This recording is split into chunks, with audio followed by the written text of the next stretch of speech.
I'm Dan from Sodo Pizza. This is Max and Oscar from Duchess Farms, Gilchester's. Part of this series, talking to our core suppliers who have the kind of same ethos and help us with our kind of guiding star of using UK produce, seasonal, etc. And this is where our flour, well, a good chunk of our flour and wheat comes from. So, hello, thank you for taking the time to show us around the farm today and have a conversation with me. I guess first question. Where does this come from? I mean, how are we here? What's with the milling and the farm and the little backstory there? Well, farming. So my family have been here for a really, really, really long time, hundreds of years, and so that's the farming bit, and that's where that sort of originated from. And I'm just, one of many in the family to run the farm. Where it sort of changed a bit and we focused more on producing food and adding value to crops was really more in the last sort of 10, 15 years since I've been heavily involved. So what were you producing before? Just commercial commodity crops. Commodity crops. Just going into the open market, basically whatever the price that was offered at the time, yeah? Yeah, and a lot of that, doing that for quite a few years, was a lot of what drove going in a different direction, because it was, especially 2012, 13, 14, it was kind of just, the prices were so low, and it was just very, I think we were pretty much every time you loaded a lorry you were losing $1,000, kind of, Oh, it was wow. just a bit of a bleak time. So like with anything like that, it just makes you look at things in a different way. What kind of commodity crops? Feed wheat, feed beans, but we also did rapeseed as the break crop in a rotation of wheat, really. And then that was, just to be to the point, it was a cold pressing rapeseed oil was a really cheap way to enter into food production on So farms. it's like the Entry level. yeah. It's an extremely low risk food product. It's got none of the main things that make people ill or whatever. Infrastructure, setup cost was low, and so it's just a nice way to sort of get into it. And so that's where that started. Where the farm started to move towards, producing food and adding value to the acres that we farm. So, and then that's when, Max turned up when we were just doing oil still. But as that grew, and our focus became orientated way more to restaurants and bakeries and that part of the world. And then this type of restaurants, Sodo and guys like you that kind of really do look into it and are into where it all comes from, they were the people we were exposed to the most. So it kind of like just naturally orientated itself more to sort of more niche, more focused, more, just as try and make things super high quality, because that's kind of the market we ended up with. And so growing heritage wheats for E5 started in 2015. So Ben just approach you and say, I need some land and can you grow some wheat and we'll mill it on site? Because he was milling by then as well. Yeah, exactly. He had his mill. Yeah. And E5 was going brilliantly. And it was pretty much, friends of friends type things, like with all this. Yeah.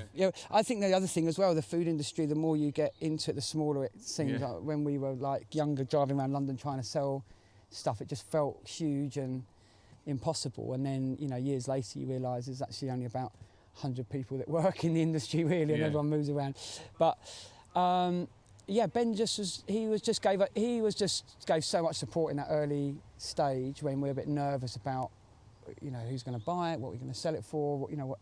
It's just that transition's always a bit daunting, and we couldn't just have a, completely stop and, dead from where we were and get to where we are now. It had to be a bit of a gradual. But Ben was the first person that I think he was literally just do it. Even if it doesn't grow, I'll pay you for it as if it did. Yeah. So we were like, well, there's nothing to lose, so we might as well do it. And then that was that. So we started, that was a crop called Lisbon. Yeah. Ben got it for us. So we literally just grew the stuff. But it did work out well. He got a load of grain. And then we've kind of just carried on in that way since. And then really, to be honest, it's so difficult, the heritage grain thing in some ways, because actually selling like a lot of it at farm scale is a bit tricky. I think people love to have a bit of it in all their recipes and menus, but whether people are going to be buying a couple of 100 tonne of it is different. Yeah. So everything really has just escalated to the point where we've got this wonderful mill, Gilchester's Organics, and that we bought from Andrew and Billy, who I'd known for some years. But really, yeah, our passion is growing these crops or farming in that way. The farming is the basis, and it was like you've got the land, and then finding the outlay for the tools you have and the skills you have, without going to the open commodity market where you're not guaranteed a price. It's probably going to murder you. You having to spray it with everything just to keep the costs down, and it's just out of control. So yeah, I mean, really, to justify everything we want to do farming wise, we have done all that we've done food business wise, because essentially the food businesses pay for the farming. So so, but should know by now. Jesus Christ, sorry. First time doing this. yeah, so the food businesses pay for the way we farm, essentially. So that's why we kind of view it that way. Yeah. And it's all about adding value to the acres. And yeah, and so and then of course Gilchester's was the final. Gilchester's was the farm that was. Anyway, I could just, before we go there, how did you just turn up?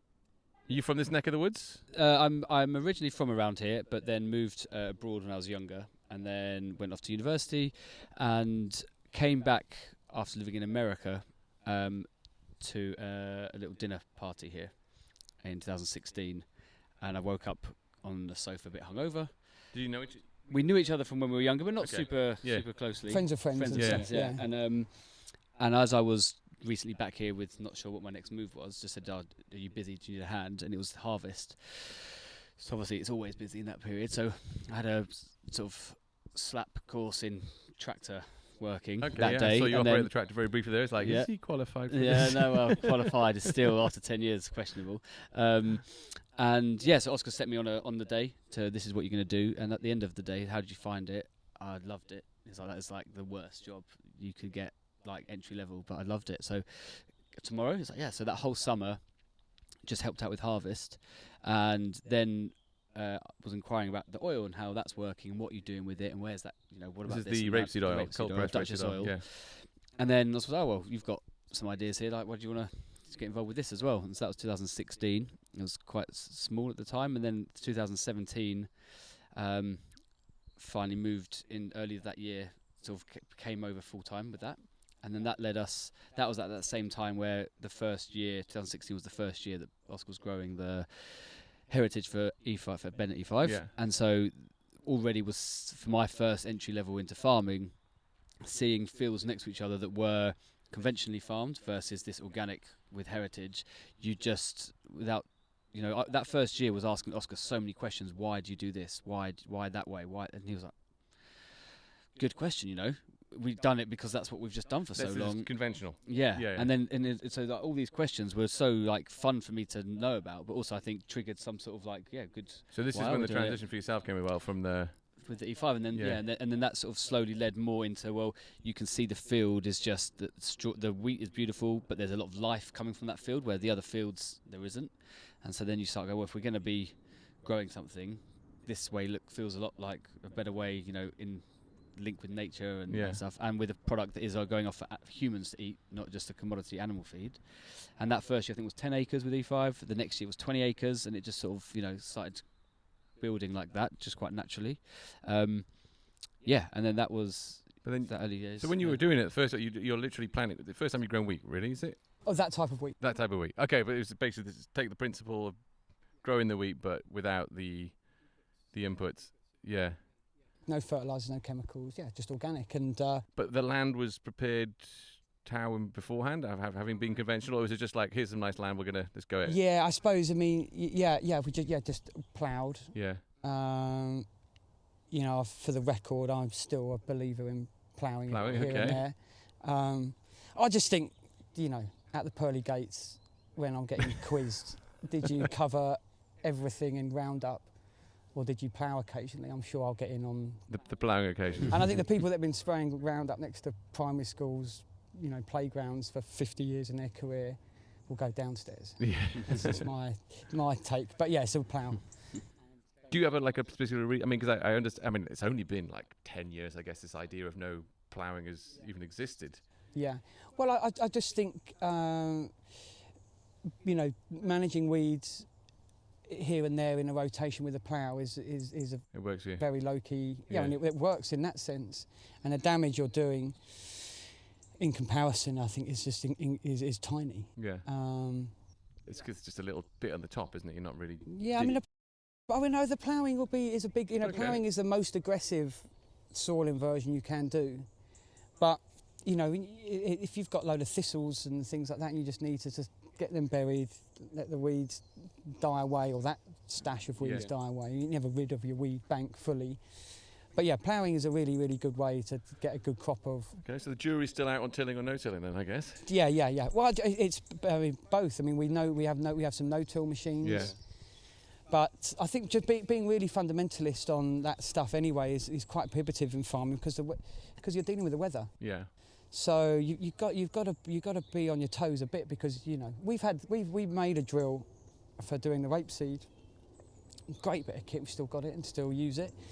But for 2 years we just thought this is we'll get a Nobel Prize for this, and in the next 3 years it didn't work because the weather wasn't right. So it's just you've got to be a bit more on your toes than that. And I think being so committed to one thing is a bit tricky. I mean, I won't mention names, but 2 farmers that are no-till came and borrowed my power harrow off me this year. So it's like The power harrow being a very aggressive cultivator. okay. Because when the ground is so hard, Yeah. so You're not getting anything in there. Yeah. yeah. So I think people that get so fixed on something are setting themselves up. You still got to produce a crop at the end of the year. There's no point in being all righteous and glorious and not. Yeah, you're any producing food. a crop alongside nature. Yeah. I mean, I don't know who's got the bigger hand to play, but it's probably nature really, in how well the farming goes that year. So, yeah. So the growing the wheat wasn't too much of a transition because you've done it before and it's just like getting rid of the inputs and outputs, but then milling it. Yeah. I mean, did you have much experience in milling before? No. Okay. No, not at all. Because there's literally a surname Miller, and I've established that's because it's very technical. It's actually very difficult now. Yeah. Well. Yeah. I mean, I think on FaceTime, we could probably speak to you in there and get you milling. Okay. But that would be producing some flour with some grain.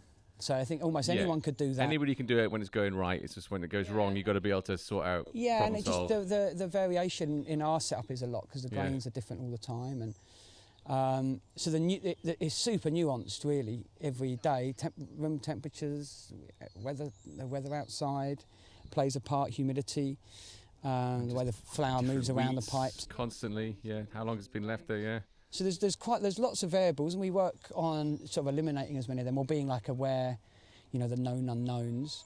But that's where the spending hours and hours and hours and hours and hours with people that can mill was really helpful for all of us. And Christian, who I don't know if you met earlier, but he's the head miller. Yeah. He spent a huge amount of time up in Newcastle with the old owners before. With the Duchesses, yeah. Yeah, as Max did the most up there, and I spent a lot of time there too. And then I bought a small mill as well and did a lot of messing around with that. What was the small mill? A small Ensco, the one we still use, one we're milling some rye on this morning. Yeah, okay, that's still pretty big, yeah, not a mock mill, but small for a big mill kind of thing. Yeah, but I think we still have bits come up that are a bit like, that's new and haven't, so I wouldn't say that we're like these, amazing veterans at this stage yet, but we certainly have a very good handle on 99.9% of stuff that comes in and how and what to do with it. But stuff gets thrown up that's a bit different every now and again, that catches us off guard. But yeah, stone milling, British organic wheats, there's variables. It's just and that's part of the difference. So a little bit of big commercial stuff, there are no that's what I was variables. going to get to. It's like, so milling, people think of milling flour, milling wheat to get flour, and that's what goes in your bread. But there's different types of milling. So you do stone milling. We stone mill, yeah. So stone milling is all of the grain goes in at once and gets milled all together. Yeah. But then stone milling is literally just 2 stones crushing. One's sitting still, one's spinning. And everything comes out. Everything that went in comes out. Yeah, like a pestle and mortar. Pestle and mortar, yeah. Big Set scale. a certain distance apart, so then it gets down to a certain fineness. So that is, and that's so why we think that's particularly good for health and sort of accessible nutrition-wise is that lots of the bran stays in the flour. I mean, you'll know even our pizza flour has little dots, of brown flecks in it. But also the germ is retained all together as well, and that's the the germ bit being where the root would grow if you planted it, and that's really where the real that's the nutrition, or the only real nutrition that we need is in that bit. Yeah, beyond the starch. Yeah, so that all gets retained, and then, as I say, we don't sieve stuff like heavily because it's a job to grow this stuff and go through all to then sieve everything out feels a bit goes against the grain, or why we go to the trouble. That's a bad pun, isn't it? Great pun, perfect. Perfect. You go to all the trouble of farming in this stuff and growing it for these reasons, just to sort of sieve everything completely. So then the more modern way is roller milling, and that will essentially... So this is something that's been around 150 years or something?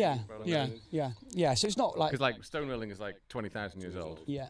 To some degree, yeah. And... because that's a whole other thing, isn't it? Well, is it? Is it 12,000 Gwigli Tepe? Is it 20,000? Who knows? No. It's always going to be older. That's probably another podcast. Whereas roller milling will essentially, piece by piece, dismantle the grain. You'll take the outer layer off. So the first break, 2 cylinders spinning differently, fluted. But so it will take the outer layer, then the next, and separate accordingly.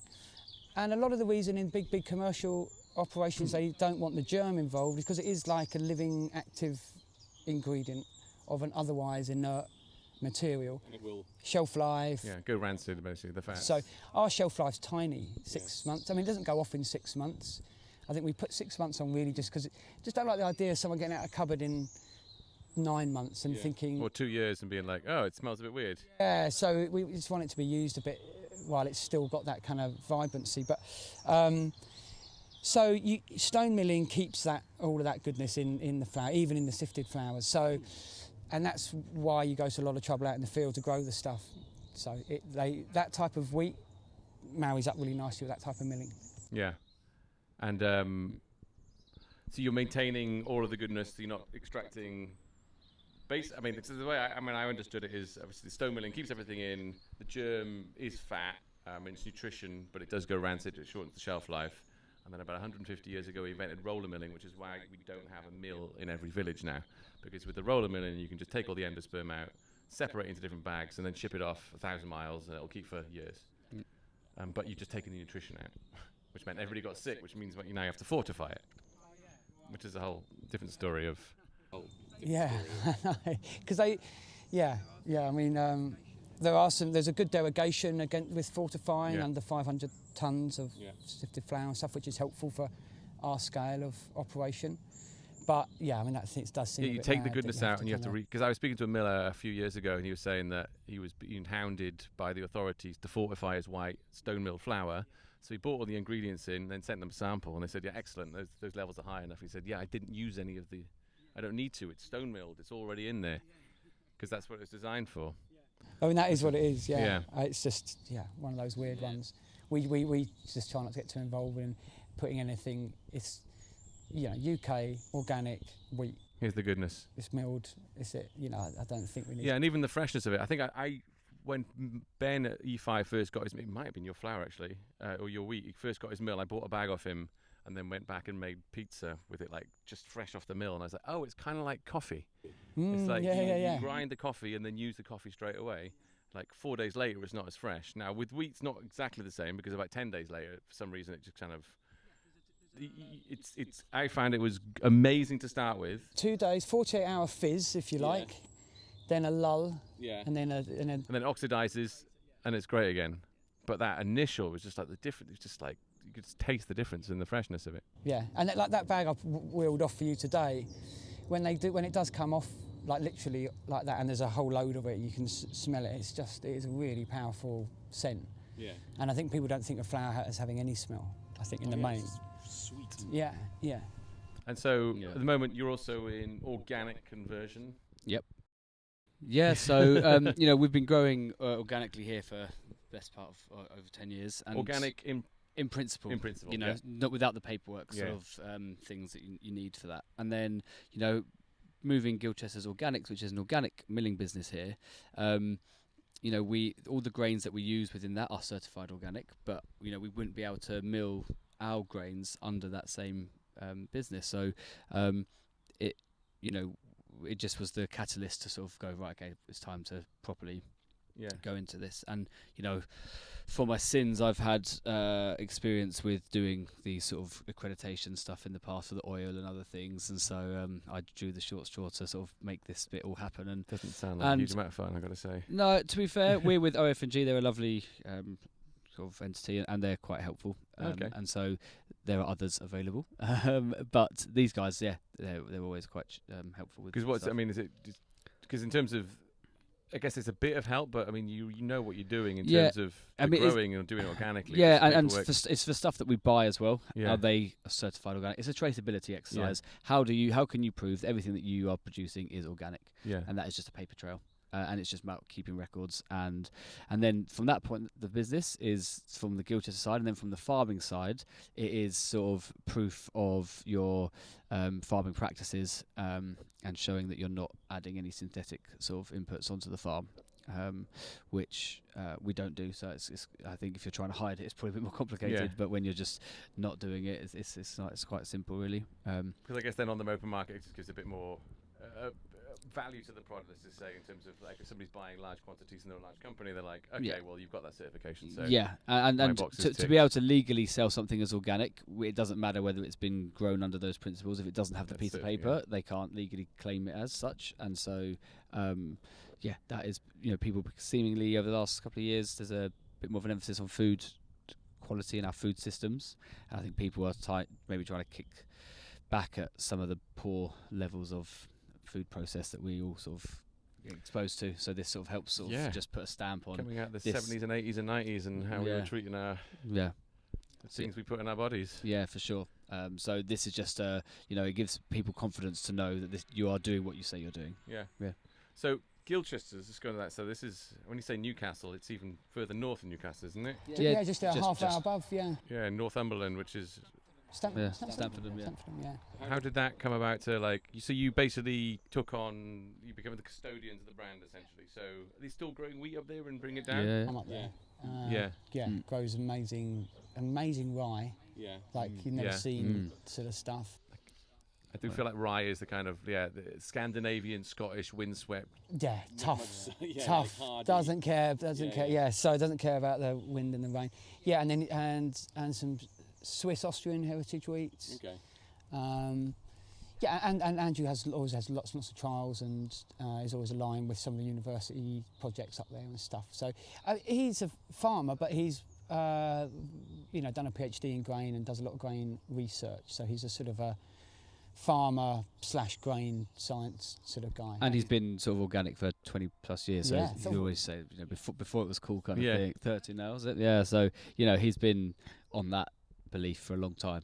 So he's got a lot of experience with that. Yeah, we're always sort of, you know, hats off to anyone that was doing all the stuff back then when everyone just thought it was stupid or weird. Or didn't understand why. Anyone that because now you kind of have a market of lots of small independent bakeries, and it's a bit more. People have more. It's easy for us to do it now, because people, had all the abuse in the 90s about it all, and a bit like with you and Ben in the earlier noughties with doing Ben with his bread and your pizza. People didn't really know what any of that was all about then. But also you just kept chipping away with it, and now it's all anyone talks about, and so it's handy for us 10, 15 years later for people to know what it is we're talking about. So Andrew and Billy did a great job with that, sticking with it. And you've taken over basically the milling of their wheat, and then so we inherited contracts that they had with other farmers around the country and things. We were worried that we had loads of worries about buying the business and relocating it, but the main one was people thinking things would change or things had changed. So our whole focus was just no change, just nothing different. No new customers, no new wheats, no new equipment. There's everything the same. And we bought the business because we thought it was brilliant. people buy flour from it because they think it's brilliant. So there wasn't a big change to be done in product. So we just kept doing that over and over and over and over and over, and that's sort of still what we do. We've changed lots operationally and logistically and whatever, but the milling and the grain situation hasn't changed. And we just didn't want customers to think, oh, who are these people and they're doing this and doing that, and so we just were all we cared about was just keep it the same. Yeah. So Yeah, and I think as we've sort of got a bit busier and things, and we're looking at sort of new grain supplies, moving away from third-party kind of grain merchants who obviously serve a real important role for us, but you have that disconnect between the farmer. We have met some wonderful farmers either through random meetings or they've approached us. You know, we are interested in growing these types of grain. Would that be of interest to you? And so now we've probably added direct, I think we're on 10 or 11 new farmers. Okay, that's what I was going to go next. The question is, where are you? Yeah, so I just wrote a list yesterday for just out of interest, and off the top of my head, obviously local to us, we've got a few new Hertfordshire and Essex ones, Northumberland, Somerset, Buckinghamshire. Is this a new thing of farmers basically going straight to millers? I think if you are a big contract farmer that is doing thousands of acres for milling wheat, that's not the kind of, we're not the customer base for that. Yeah. And so you've got farmers that care about what they're doing, they want to grow organically, but they're not thousands of acres. So, you know, they might have tens or hundreds, and that then suits us really nicely, you know, and we can support them by they get the sort of satisfaction of knowing where it's going and how it's being used, and appreciative of their efforts, because obviously it's not easy to grow this stuff. We respect the farmer a lot in what we do. Without them, we couldn't do what we do. So that's really nice for them to come and see how it's done. You know, if they are keen bakers, we can send back some of their grain as flour so they can get to I'm guessing do you it. can offer them a premium for their Yeah, so we flour, definitely, you know, as farmers, we want to look after the farmers, and Yeah. so, you know, if they do a good job, like, absolutely, you know, and you know, without the merchant, you know, we can pay a farmer more whilst paying less ourselves. because your customers aren't really coming to you for price.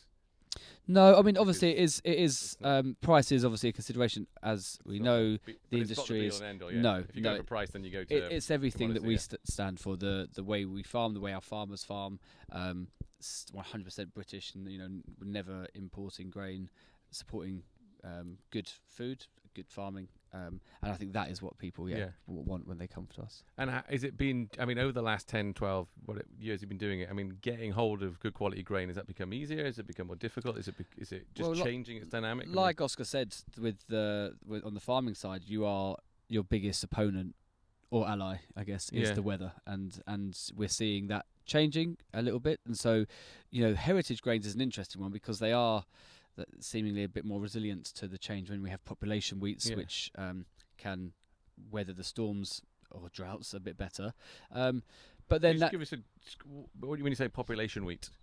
So modern wheat is a type of wheat that is uniform in the field. A population wheat will be multiple varieties that form a single name. For Miller's Choice, for example, is a population wheat, and when you're looking at it, each head is looking quite different, and so that gives you a great diversity in the field, and that will give you resilience against pests, but also weather conditions. So some of those strains will prefer drier weather, some will do really well when it's really wet, and so you're building this resilient. Whereas if you had a crop that just loved dry and it rained and it'd be ruined, whereas they help sort of, you know, you've got a genetic diversity which, I guess, adapt to the environment. Yeah, exactly. And so, deeper root systems. So the rule of thumb is however tall a plant is above ground, its root structure is below. So modern wheats are short.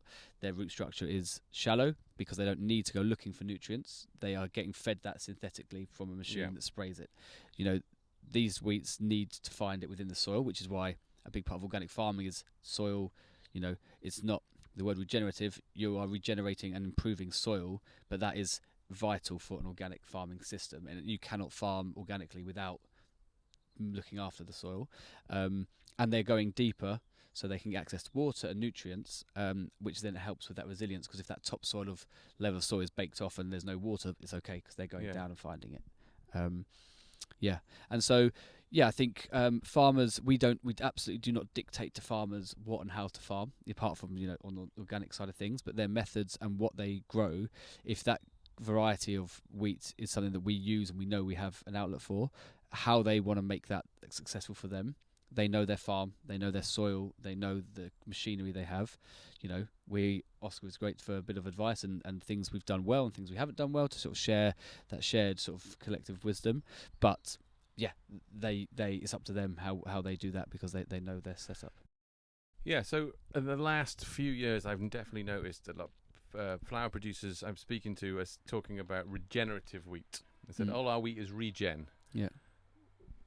Any What does that mean? elaboration what that means exactly? Can you guys shine any light on that? Because I've not worked it out exactly. I think unclear would be the best way to describe that, because there are no rules or regulations. Certification for regen, yeah. No, and you can do what you want in that system. You know, there's maybe an original idea around it, but as it's sort of grown in popularity and has spread, I think that has maybe been a bit lost.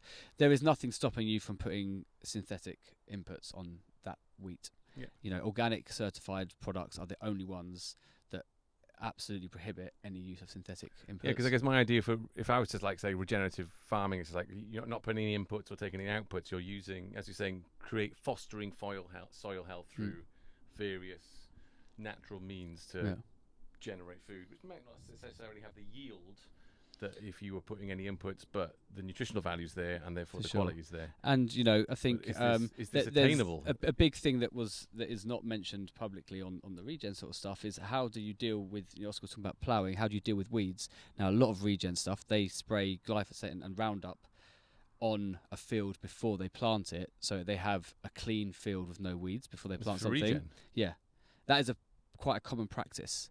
Especially with no-till. That is very much the elephant in the room with the no-till. Okay. Is that no-till works with glyphosate. But that doesn't, that is the problem. It doesn't get, that doesn't, the bit after that gets shouted about, but not the whole picture.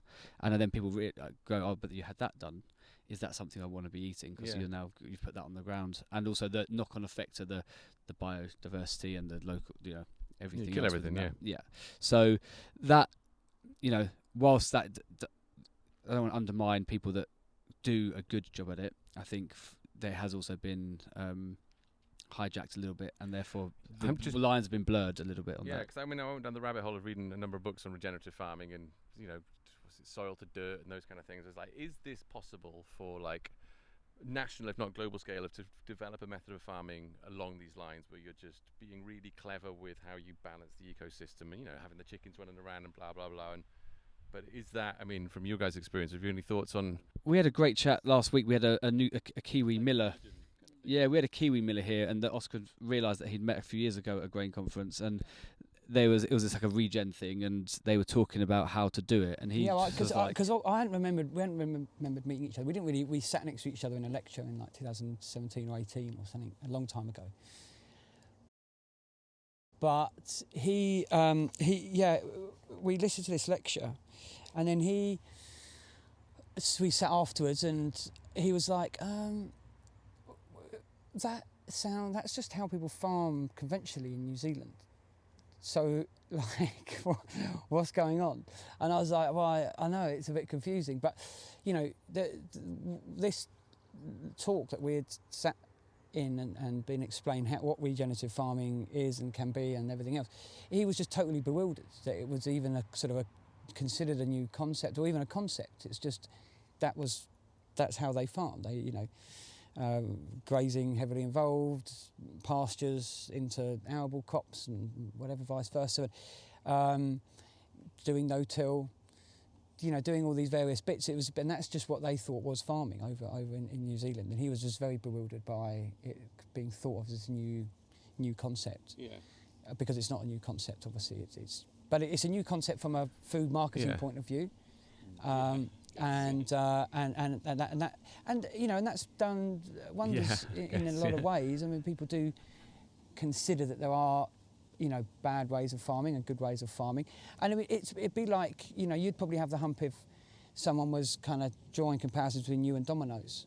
Yeah. And it's their pizzerias, they make pizzas, that's it. And it's kind of like that with a lot of what goes on in farming. But unfortunately, farming is still very much viewed as you're just, whether you're doing what we're doing here or what's happening in America, they're kind of like farming is just put as one thing. Single crop.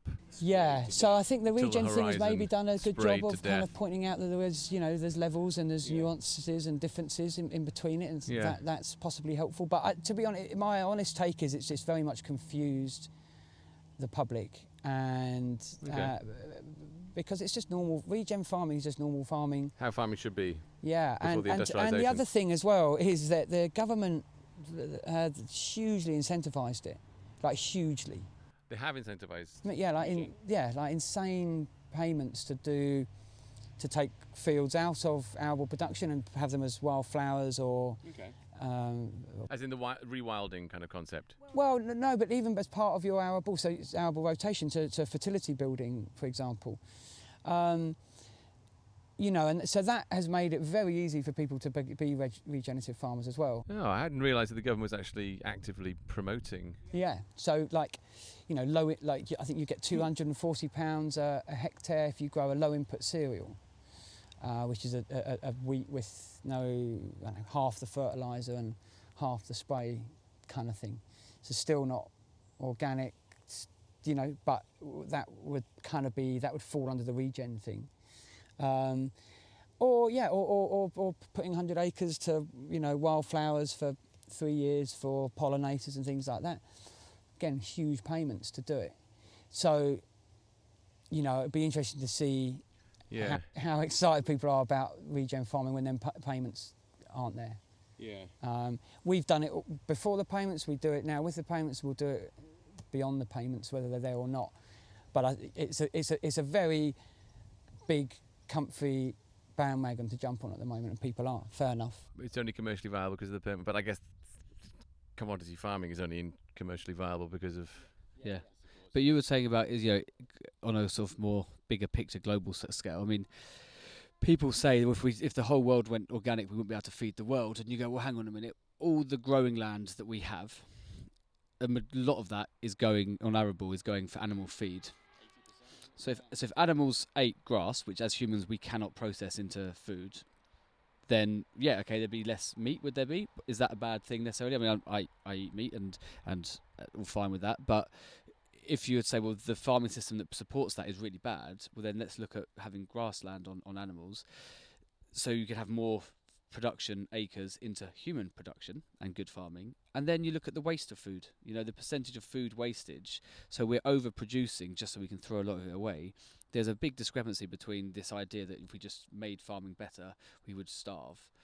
I think that's just a bit black and white to suit an argument, when I think there's a lot more nuance and there's a lot more parts of that contribute to the food system we're in, which could have a big hard look and go, we could be doing 30% of all food goes to waste, isn't it, in the UK? Mostly thrown at the back of supermarkets. And the traders. I mean, there'll be boats now all across the channel with grain in from the UK, going that way, and vice versa. Yeah. That has no benefit to us, like as people that eat stuff. It's just people that trade it. Yeah. It suits really well. Same with lamb. I think we import the same amount of weight by lamb as we export, just different cuts. That's again no benefit to people. It's just people that move stuff about and buy, sell. So that's the problems are over there more than here at the farm, I think. Yeah. Well, I think that's the other thing is, as soon as you try to paint a brush of like, here's how we solve a problem, it's like it's a very, very complicated. We've got millions of people interacting constantly, and we've built this amazing structure of civilization which seems to exist. Don't try and rock it too much too quickly because it might all come crashing down. Yeah. Okay, so going forward then with what you're doing and what you've seen and what you plan to do, because I mean, talking to you earlier about looking at getting a durum wheat in and specialising in pizza flour and doing some more kind of speciality stuff. Yeah, for sure. I think what we've been doing this summer with these trial plots just behind us. We had quite a large selection of trial plots of wheat that we test out on the farm to see how well they grow and whether that's something that they've got some potential to grow at volume. Right? So all the different, and that's all the massive diversity of things.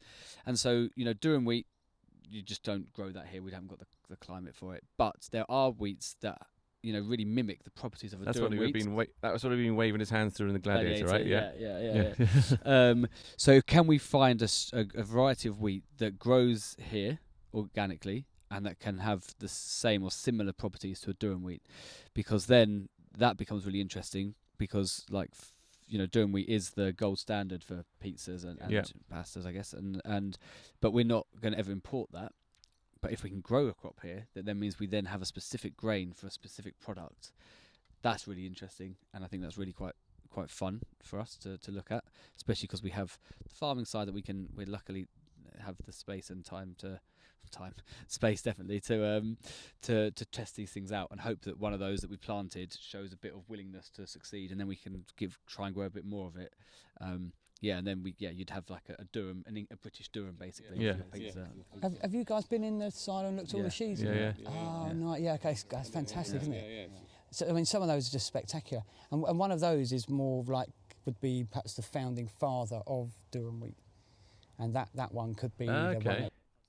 Yeah, because I guess you're going to be looking for obviously the properties in bacon, but it's also the flavour. Yeah. Because I mean that's the thing. And colour. And colour. Oh, and colour in the because with Giovanni and the pasta here as well, Yeah. and things like that. How things look are part of it too. Yeah, people still eat with their eyes, right? Yeah. And you want it to be like fun or like just be obviously different, not. Oh, I've read on the back that it's this, that, and that. You can see like the little flecks in the pasta and things like that. It's and nice. Even our pizza flour here, which is as close to 0-0 as we'll go. You're talking about that sort of process of flavour and nutrition and stuff. When you're sifting all that out, you are losing a lot of that flavour profile. So having a pizza flour that is not as perfect white as 0-0, I think for us we want to keep as much of the effort that goes into the field into the flour. So we want to and people can get 0-0 from anywhere. Do you know what I mean? It's just a milling, isn't it? Yeah. There's bits like that we're never going to go near really, because people could produce it way cheaper than we could, and there's just no point. And it's just not doesn't get us. But going. I mean, because I guess traditionally farming was, I mean, it happened a lot in animal farming where the person raising the cattle had never eaten one of his own steaks, whereas that miss. Whereas here you are looking at the end product, and the most important things in food are obviously the nutritional value and the taste. And it's so still if a the massive thing in farming where people have never eaten a thing they've made. It's bizarre. Yeah, it's it is. You are there from start to finish, as in like, oh, the end product we're actually tasting, we know, and it's great because it's at the end of the day, why else do we eat food? As you said earlier, it's like the difference between farming and farming. The biggest one I find is bread. It's like we call bread. You ask a politician how much is a loaf of bread, and they say £1. It's like £1. Where the hell are you buying? What is that? What is that? If I make a loaf of bread and it's like it costs me 60 pence in raw ingredients, let alone baking it, etc., etc. So what is that? Yeah, everything being married together as one does prohibit a good conversation being had about it already. Yeah, it's tedious that happens, but I think people are way more aware of everything now than 10 years ago for sure. So like what we're doing, people ask genuinely engaged, like knowledgeable questions all the time now, and that was not a thing. 10 years ago. But also talking about the organic in the soil. I mean, 15, 20 years ago, the knowledge of soil health and the complexities of it were just a misnomer, whereas now we're actually having a thought of probably best not till because we'll destroy it. Nah, fuck it. But it's still up for debate. Yeah, well, I think it's definitely more in the public eye. Yeah. There would have been people that have been on this for a long time, but they could translate in the 90s, like nobody was really. Well, I mean, I was probably a bit young. Yeah, from my reading, it seems to be like the start of this century. We went, oh, there's things living in the soil that are actually quite important. Probably a bit of Clarkson's farm helps. Yeah, the last couple of years, that's made a big difference. Honestly, it really has. I know sometimes it really annoys people because he's so unpopular. With certain people and things, but he has been it's been amazing. I can't believe how many people are so interested in farming now and actually know stuff. It's bizarre. I was at a wedding in Armenia, and this Armenian guy had all sorts to say about it. It was amazing, crazy. Yeah. Fascinating. We're getting somewhere. It feels like the 20th century, the back end was just the mastering of nature and industrialization to a point where we're just like, this really isn't working to our benefit, because it was, as I said, it was the separation between producing food, high volumes, what it tastes like, and the nutritional value, irrelevant. We just need enough, and now we've got enough, but it's terrible, and we've got Crohn's disease and all sorts of other ailments. So back to the drawing board. Well, anyway, so coming next for you guys, we've got the pasta round, which is obviously Giovanni Kaleski. Junior Flour. Yeah. You're in most bakeries and pizzerias of decent quality in London. Yeah, I mean, we have a great customer base. I think people that Great pizzerias in Ireland. Really? Yeah. Some really cool ones in Ireland. Yeah, and Northern Ireland. Yeah. How's the wheat growing in Ireland? Is it a bit damp? Lots of Heritage. lodging. Heritage, I think, is okay. Modern milling sort of wheats. Yeah.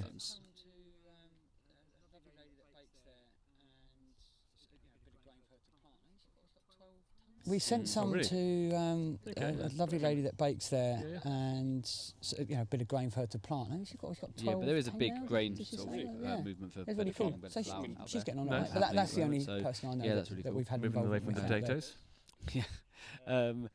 And I think for us, bringing on meeting more farmers is really quite fun to do. And then, we're constantly looking at how we mill from the processes that we have and how we can improve that. We don't want to just sort of get stuck in the way we do something, because I think there's always room for improvement and learning, and I think we've got a team that are quite sort of up for changing things. Yeah, and about the team. So where do you find your people? Is it easy to find people? Is it you just only need a certain amount of people? Is it?